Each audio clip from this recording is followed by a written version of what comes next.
दीवार पर टंगी सास।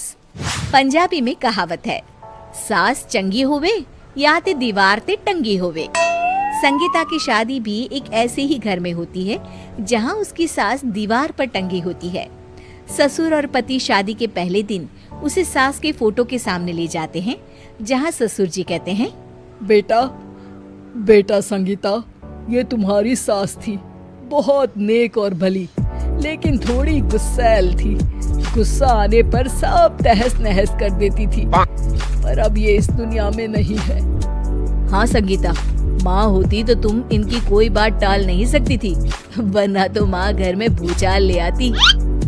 संगीता मन में खुश होती है कि अच्छा है कि ऐसी औरत अब इस घर में नहीं है, लेकिन दिखावे के लिए वो जैसे ही सास की फोटो के सामने हाथ जोड़कर खड़ी होती है, ये क्या? सास उसे देखकर मुस्कुराने लगी। संगीता आंखों को मलकर एक बार फिर से देखती है, लेकिन फिर सास के चेहरे का भाव, भंगिमा यानी एक्सप्रेशन बिल्कुल बदले होते हैं। वो अपने पति और ससुर को कहती है, माँ की तस्वीर तो स्माइल कर रही है। ना ना बेटी, ये कैसे संभव है? जरूर तुम्हें कोई गलती हुई होगी, ऐसा कैसे हो सकता है? लगता है तुम शादी की सारी फॉर्मेलिटी करते करते थक गई हो, तुम्हें आराम की जरूरत है संगीता। खैर, सारे संगीता की बात को इग्नोर कर कमरे में चले जाते हैं। वैसे सास की फोटो पर एक्सप्रेशन एक के बाद एक बदलते ही रहते हैं। सुबह होती है, पति और ससुर को काम पर भेजकर संगीता कमरे की सफाई करने में लग जाती है कि तभी उसे आवाज आती है, टेबल ठीक से साफ करो। ऐसे भी कोई टेबल साफ करता है? इससे अच्छा तो ये गंदा ही था। किसी औरत की आवाज सुन संगीता दंग रह जाती है और सोचने लगती है कि आवाज कहाँ से आई। आवाज को नजरअंदाज कर वो फिर से अपना काम करना शुरू करती है, लेकिन इस बार तो आवाज बिल्कुल उसके कान के पास से आती है। मेरा घर है ये, जब तक मैं थी चमका कर रखती थी, हर एक चीज शीशे की तरह थी।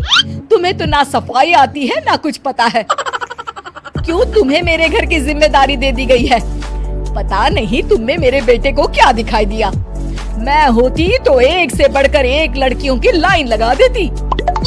अब संगीता को समझने में देर नहीं लगी कि ये आवाज किसी और की नहीं बल्कि उसकी सास की है, जो दीवार पर टंगी है। वो उसके पास जाती है और कहती है, नमस्ते सासू माँ, मुझे तो कल ही लग रहा था कि दीवार में कुछ काला है। वो दीवार नहीं, दाल होती है पगली। सही पकड़े हैं सासू माँ। तो क्या हो गया आपको जो आप यहाँ भी चैन से नहीं बैठी हैं? सुना मैंने आपका व्यवहार काफी गुस्से वाला था। चुप रह तू, ज्यादा बकर बकर ना कर। घर का काम करना तो आता नहीं, आई है मुझसे बहस करने। हाँ देखिए सासू माँ, मैं आपसे साफ साफ कह देती हूँ, मुझसे पंगा लेने की कोशिश मत करिएगा। तभी पीछे से संगीता का पति आता है। अरे संगीता, किससे बात कर रही हो? कौन है वहाँ? संगीता की सास की फोटो फिर से पहले जैसी हो जाती है। आपकी माँ से कह रही थी कि मुझे काम करना आता।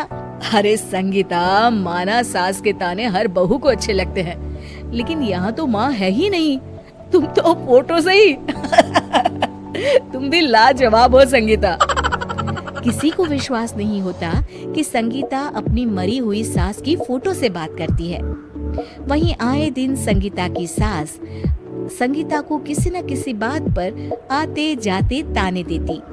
संगीता को भी अब सास के तानों और उनसे बात करने की आदत हो गई। वो कभी खानदान की कहानी तो कभी तीज त्योहार कैसे मनाए या किसी व्यंजन की रेसिपी सास से ही पूछती।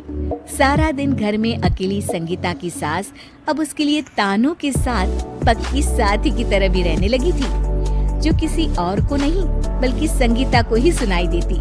तो देखा आपने, सास बहू का रिश्ता हर रिश्ते से ऊपर होता है, फिर चाहे वो खट्टा हो या मीठा।